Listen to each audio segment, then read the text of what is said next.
नमस्कार साथियों। स्वागत है फिर से अपना ही YouTube channel Vision online classes में। आज हम फिर से एसएससीजीडी का जो प्रैक्टिस सेट चल रहा है उसमें से हम प्रैक्टिस सेट 34 लेकर आए हैं। इसके पहले हम 33 प्रैक्टिस सेट करा चुके हैं, जो चैनल की प्लेलिस्ट में होगा एसएससीजीडी के नाम से जीके जिसके, वहाँ से आप जाकर वीडियो को देख सकते हैं। मस्ट भी प्रैक्टिस कराए हैं एसएससीजीडी के लिए। आज का भी प्रैक्टिस सेट काफ़ी दमदार होने वाला है, जो एग्ज़ाम में छपने वाला ही प्रश्न हम डेली 7 बजे रात को हम कराते हैं। चलिए, आज का भी प्रैक्टिस सेट काफ़ी मस्ट होने वाला है। उससे पहले अगर आप मेरे चैनल को सब्सक्राइब नहीं किए हैं तो प्लीज़ चैनल को सब्सक्राइब कर लेना और वीडियो को लाइक शेयर कमेंट कर देना, जिससे आने वाला वीडियो का नोटिफिकेशन आपके पास समय समय पर पहुंचती रहे। चलिए, आज के सेशन को स्टार्ट करते हैं। पहला नंबर क्वेश्चन की तरफ बढ़ते हैं। पहला नंबर क्वेश्चन है, निम्न में से कौन सा गैस वैश्विक तापन के लिए जिम्मेदार नहीं है? तो ऐसा कौन सा गैस है जो वैश्विक तापन के लिए जिम्मेदार नहीं है? तो आपका ऑप्शन है मीथेन गैस, की जलवाष्प, की ओजोन गैस, की आर्गन गैस। तो चलिए, क्वेश्चन नंबर 1 का आंसर लगाइए। ये भी मस्ट VVI क्वेश्चन है, जो SSCGD में 2023 में एक क्वेश्चन पूछा हुआ क्वेश्चन है। तो चलिए, क्वेश्चन नंबर 1 का आंसर लगाइए आप लोग। क्या होने वाला इस क्वेश्चन का राइट जवाब? ये भी मस्ट VVI।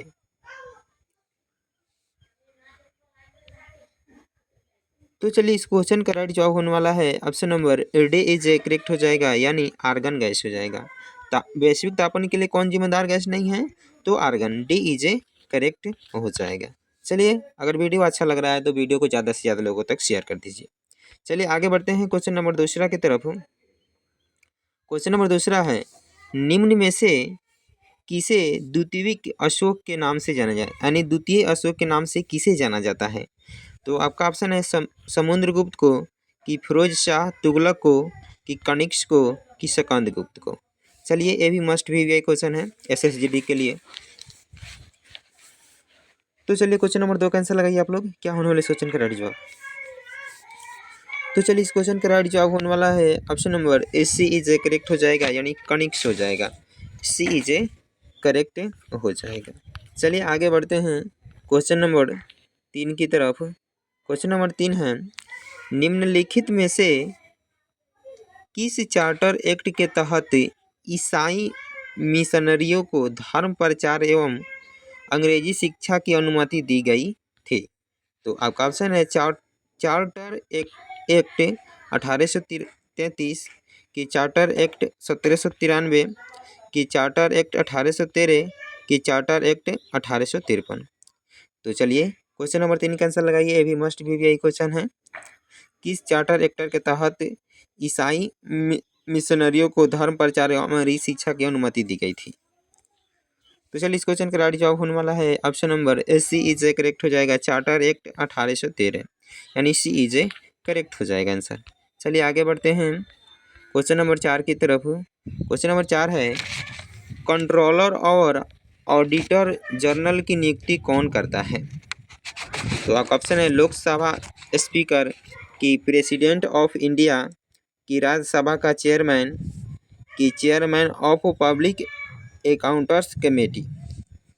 तो चलिए, क्वेश्चन नंबर 4 का आंसर लगाइए। क्या होने वाला इस क्वेश्चन का राइट जवाब?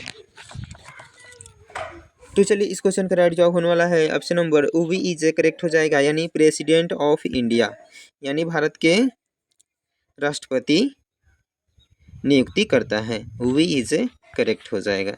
चलिए, आगे बढ़ते हैं क्वेश्चन नंबर 5 की तरफ। क्वेश्चन नंबर 5 है, कोई बिल मान्यबल है या नहीं, यह कौन निर्धारित करता है? यह कौन निर्धारित, कोई बिल मान्यबल है या नहीं, यह निर्धारित कौन करता है? तो आपका ऑप्शन है राष्ट्रपति करता है, कि उपराष्ट्रपति करते हैं, कि लोकसभा का अध्यक्ष करते हैं, कि वित्त मंत्री करते हैं। तो चलिए, क्वेश्चन नंबर 5 का आंसर लगाइए। मस्ट VVI क्वेश्चन है, जो एग्जाम में आने वाला प्रश्न है। तो चलिए, इस क्वेश्चन का राइट जवाब होने वाला है option number C is correct हो जाएगा, यानी लोकसभा का अध्यक्ष करता है। सी इज करेक्ट हो जाएगा। चलिए, आगे बढ़ते हैं क्वेश्चन नंबर 6 की तरफ। क्वेश्चन नंबर 6 है, कोणार्क मंदिर का निर्माण किसके शासनकाल में हुआ था? तो चलिए, जो कोणार्क मंदिर है वह किसके शासन में काल में हुआ था निर्माण? तो क्वेश्चन है नरसिंह देव वन के शासन काल में, कि कृष्णदेव राय टू के शासन काल में, कि कनिष्क के शासन काल में, कि पुलकेशिन के शासन काल में। तो चलिए क्वेश्चन नंबर 6 का आंसर लगाइए। क्या होने वाला इस क्वेश्चन का राइट जवाब? मस्ट भी क्वेश्चन है। तो चलिए, इस क्वेश्चन का राइट जवाब होने वाला है option number A is correct हो जाएगा, यानी नरसिंह देव प्रथम के समय में कोणार्क मंदिर का निर्माण हुआ था। कोणार्क मंदिर कहाँ है? तो उड़ीसा में है। चलिए आगे बढ़ते हैं क्वेश्चन नंबर 7 की तरफ। क्वेश्चन नंबर 7 है शिवाजी का जन्म हुआ था। तो शिवाजी का जन्म कहाँ हुआ था? तो आपका क्वेश्चन है पुणे में हुआ था, कि रायगढ़ में हुआ था, कि पुरंदर में हुआ था, कि शिवनेर में हुआ था। तो चलिए क्वेश्चन नंबर 7 का आंसर लगाइए, शिवाजी का जन्म कहाँ हुआ था? तो चलिए, इस क्वेश्चन का राइट जवाब होने वाला है option number D is a correct हो जाएगा, यानी शिवनेर में हुआ था। डी इज ए करेक्ट हो जाएगा।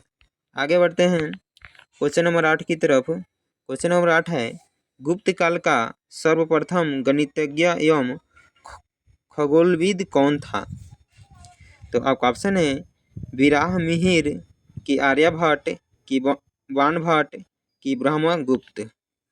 तो चलिए क्वेश्चन नंबर 8 का आंसर लगाइए। मस्ट भी यही क्वेश्चन है। क्या होने वाला इस क्वेश्चन का राइट जवाब?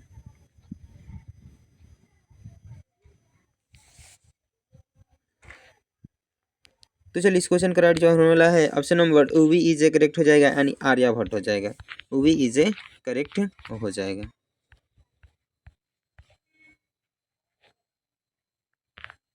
चलिए आगे बढ़ते हैं क्वेश्चन नंबर 9 की तरफ। क्वेश्चन नंबर 9 है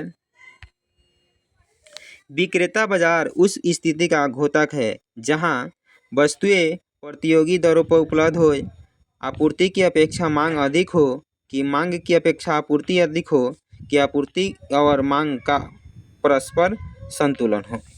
तो विक्रेता बाजार उस स्थिति को घोतक है जहां वस्तुएं प्रतियोगी दर का उपलब्ध हो, कि बस आपूर्ति की अपेक्षा मांग की अधिक हो, कि मांग की अपेक्षा आपूर्ति अधिक हो, कि आपूर्ति और मांग का परस्पर संतुलन हो। तो चलिए क्वेश्चन नंबर 9 का आंसर लगाइए। क्या होने वाला इस क्वेश्चन का राइट जवाब? तो चलिए, इस क्वेश्चन का राइट जवाब होने वाला है option number O B is a correct हो जाएगा, यानी आपूर्ति की अपेक्षा मांग अधिक है, यानी वी इज ए करेक्ट हो जाएगा। चलिए आगे बढ़ते हैं क्वेश्चन नंबर 10 की तरफ। क्वेश्चन नंबर 10 है किस चीनी यात्री को वर्तमान में शाक्य मुनि एवं यात्रियों का राजकुमार कहा गया है? तो किस यात्री को कहा गया है? तो आपका ऑप्शन है फारयान को, कि इत्सिंग को, कि हैंसोंग को, कि इनमें से कोई नहीं। तो चलिए क्वेश्चन नंबर 10 का आंसर लगाइए। मस्ट भी वही क्वेश्चन है ये भी। तो चलिए, इस क्वेश्चन का राइट जवाब होने वाला है option number C is a correct हो जाएगा, यानी हैंसोंग को कहा गया है राजकुमार। सी इज ए करेक्ट हो जाएगा। चलिए आगे बढ़ते हैं क्वेश्चन नंबर 11 की तरफ। क्वेश्चन नंबर 11 है किस नदी के किनारे चालुक्य शासक पुलकेशिन द्वितीय ने हर्षवर्धन को पराजित किया था? तो किस नदी के किनारे किया था पराजित? तो आपका ऑप्शन है नर्मदा नदी, कि गोदावरी नदी, कि ताप्ती नदी, कि महानदी। तो चलिए क्वेश्चन नंबर 11 का आंसर लगाइए। क्या होने वाला इस क्वेश्चन का राइट जवाब? तो चलिए, इस क्वेश्चन का राइट जवाब होने वाला है option number A is a correct हो जाएगा, यानी नर्मदा नदी के किनारे पराजित किए थे। ए इज ए करेक्ट हो जाएगा। चलिए आगे बढ़ते हैं क्वेश्चन नंबर 12 की तरफ। क्वेश्चन नंबर 12 है निम्नलिखित में से कौन से राष्ट्रपति पूर्व में केंद्रीय गृह मंत्री थे? तो कौन ऐसे राष्ट्रपति थे जो पूर्व में गृह मंत्री थे, केंद्रीय गृह मंत्री थे? तो आपका ऑप्शन है बीबी गिरी, कि ज्ञानी जैल सिंह, कि डॉक्टर जकीर हुसैन, कि आर वेंकटरमन। तो चलिए क्वेश्चन नंबर 12 का आंसर लगाइए। मस्ट भी आई क्वेश्चन है ये भी, जो एग्जाम में आने की ज़्यादा संभावना है एसएससी में। तो चलिए, इस क्वेश्चन का राइट जवाब होने वाला है option number B is a correct हो जाएगा, यानी ज्ञानी जैल सिंह हो जाएंगे, जो पूर्व में गृह मंत्री थे। वी इज ए करेक्ट हो जाएगा। चलिए आगे बढ़ते हैं क्वेश्चन नंबर 13 की तरफ। क्वेश्चन नंबर 13 है तटीय प्रवाल भित्ति एवं स्थल खंड के बीच विकसित होने वाले लैगून को क्या कहा जाता है? तो आपका ऑप्शन है कायल कहा जाता है कि करवा कहा जाता है कि बोट चैनल कहा जाता है कि एटॉल कहा जाता है। तो चलिए क्वेश्चन नंबर 13 का आंसर लगाइए, क्या होने वाला है इस क्वेश्चन का राइट जवाब। ये भी मस्ट भी गए क्वेश्चन है। तो चलिए इस क्वेश्चन का राइट जवाब होने वाला है option number C is a correct हो जाएगा, यानी बोट चैनल हो जाएगा। सी इज ए करेक्ट हो जाएगा। आगे बढ़ते हैं, क्वेश्चन नंबर 14 है विश्व की सबसे बड़ी प्रवाल भित्ति ग्रेट बैरियर रीफ कहाँ स्थित है। तो विश्व की सबसे बड़ी प्रवाल भित्ति ग्रेट बैरियर रीफ कहाँ स्थित है। तो आपका ऑप्शन है ऑस्ट्रेलिया के पूर्वी तट पर, कि फ्रांस के पूर्वी तट पर, कि कनाडा के पूर्वी तट पर, कि फिलीपींस के पूर्वी तट पर। तो चलिए क्वेश्चन नंबर 14 का आंसर लगाइए, मस्ट भी वही क्वेश्चन है। तो चलिए इस क्वेश्चन का राइट जवाब होने वाला है option number A is a correct हो जाएगा, यानी ऑस्ट्रेलिया के पूर्वी तट पर स्थित है। ए इज ए करेक्ट हो जाएगा। आगे बढ़ते हैं क्वेश्चन नंबर 15 की तरफ। क्वेश्चन नंबर 15 है यूटोपिया किसकी रचना है। तो यूटोपिया किसकी रचना है। तो आपका ऑप्शन है टॉमस मूर की, कि लियो टॉल्स्टॉय की, कि मैकियावेली की, कि कार्ल मार्क्स की।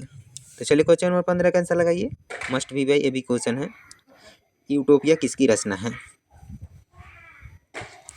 तो चलिए इस क्वेश्चन का राइट जवाब होने वाला है option number A is a correct हो जाएगा, यानी टॉमस मूर की है। टॉमस मूर की रचना है utopia. A is a correct हो जाएगा। आगे बढ़ते हैं, क्वेश्चन नंबर 16 है ऐतिहासिक उपन्यास मृगना यानी के उपन्यासकार कौन है।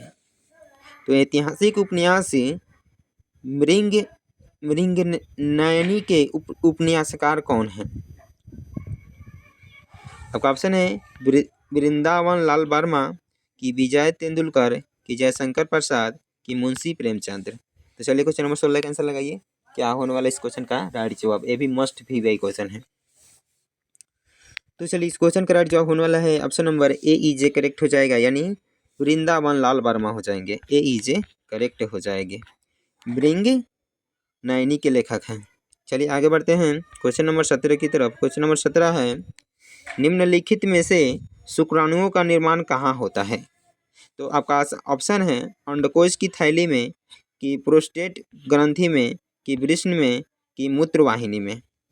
तो चलिए क्वेश्चन नंबर 17 का आंसर लगाइए, क्या होने वाला इस क्वेश्चन का राइट जवाब। शुक्राणु का निर्माण कहाँ होता है।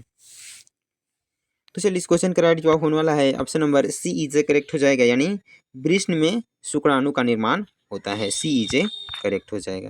आगे बढ़ते हैं क्वेश्चन नंबर 18 की तरफ। क्वेश्चन नंबर 18 है कैंसर के ऊतकों की जांच के लिए डैश की जाती है। जो कैंसर के ऊतकों की जांच किससे की जाती है। तो आपका ऑप्शन है एलिसा टेस्ट, की कोलेडोलॉजी, की रेडियोग्राफी, की बायोप्सी। तो चलिए क्वेश्चन नंबर 18 का आंसर लगाइए, क्या होने वाला इस क्वेश्चन का राइट जवाब। कैंसर के ऊतकों की जांच के लिए क्या किया जाता है। तो चलिए इस क्वेश्चन का राइट जवाब होने वाला है option number D is a correct हो जाएगा, यानी बायोप्सी किया जाता है। बायोप्सी किया जाता है। डी इज ए करेक्ट हो जाएगा।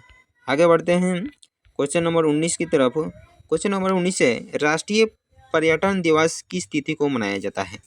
तो आपका ऑप्शन है 10 जनवरी को, 25 जनवरी को, 27 सितंबर को, कि 21 सितंबर को। तो चलिए क्वेश्चन नंबर 19 का आंसर लगाइए, क्या होने वाला इस क्वेश्चन का राइट जवाब। ये भी मस्ट भी वही क्वेश्चन है। तो चलिए इस क्वेश्चन का राइट जवाब होने वाला है option number B is a correct हो जाएगा, यानी 25 जनवरी को क्या मनाया जाता है, राष्ट्रीय पर्यटन दिवस मनाया जाता है। वी इज ए करेक्ट हो जाएगा। आगे बढ़ते हैं क्वेश्चन नंबर 20 की तरफ। क्वेश्चन नंबर 20 है मियादी जवार किस कारण से होता है। मियादी जवार किस कारण से होता है। तो आपका ऑप्शन है वायरस से होता है, कि बैक्टीरिया से होता है, कि कवक से होता है, कि प्रोटोजोआ से होता है। तो चलिए क्वेश्चन नंबर 20 का आंसर लगाइए, क्या होने वाला इस क्वेश्चन का राइट जवाब। ये भी मस्ट भी वही क्वेश्चन है। तो चलिए इस क्वेश्चन का राइट जवाब होने वाला है option number B is a correct हो जाएगा, नहीं बैक्टीरिया हो जाएगा। वी इज ए करेक्ट हो जाएगा।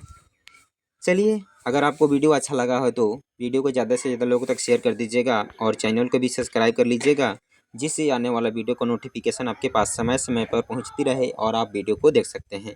फिर मिलते हैं अगले वीडियो में। तब तक के लिए जय हिंद दोस्तों, आपका दिन शुभ हो।